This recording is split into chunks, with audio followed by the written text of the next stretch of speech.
Well, the play is called A Fine Romance, and it's basically the story of a songwriting duo, Gabe and John, who are also lovers, and their relationship is failing, their career is failing, and they basically have one night to write a song and save their career and their relationship.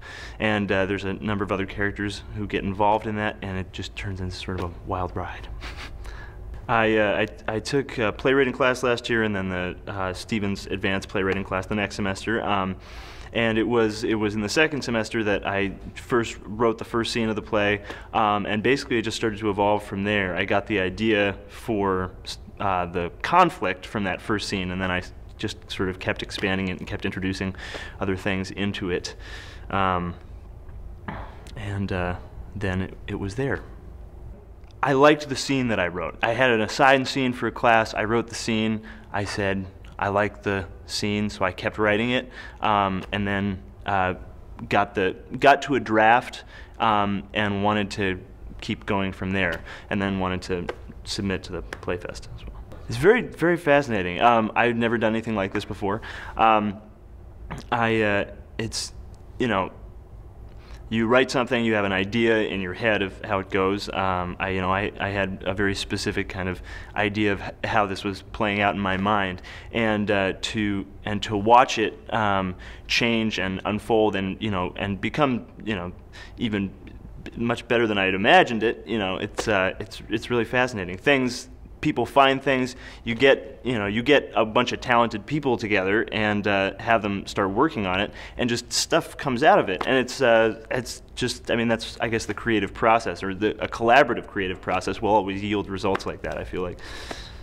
I wrote jokes in, and then they added a lot more jokes. I was laughing very hard at the run the other night, and at places that I never would have expected to laugh. Stuff just comes out of the woodwork. One of my favorite moments in the play is when Gabe is in the bathroom shaving, and the bellboy comes in and begins to play the piano, and Gabe comes out and thinking it's his partner John playing the piano, and they have this where Bradford the bellboy is playing the piano, and Gabe is singing "The Way You Look Tonight," and it's a wonderful moment. And then it's revealed that it's actually Bradford, and they have this huge fight. But it mirrors a scene from Swing Time, in which Ginger Rogers is the one who comes out, and she has her shampoo in her hair. But in this one, Gabe has shaving cream. The Fred Astaire style comes out of this sort of longing the nostalgia of romance as an ideal, that and how sometimes that nostalgia ends up actually separating the individual from the personal experience of love. That romance is a necessary part of it, but it can become consuming, which is where we find the characters in this play. They've become consumed sort of by this, by looking at romantic ideals that have been built up over, like a century of cultural history. I really hope the audience has a good time and thinks it's funny. If there's a fun thing to think about, I guess I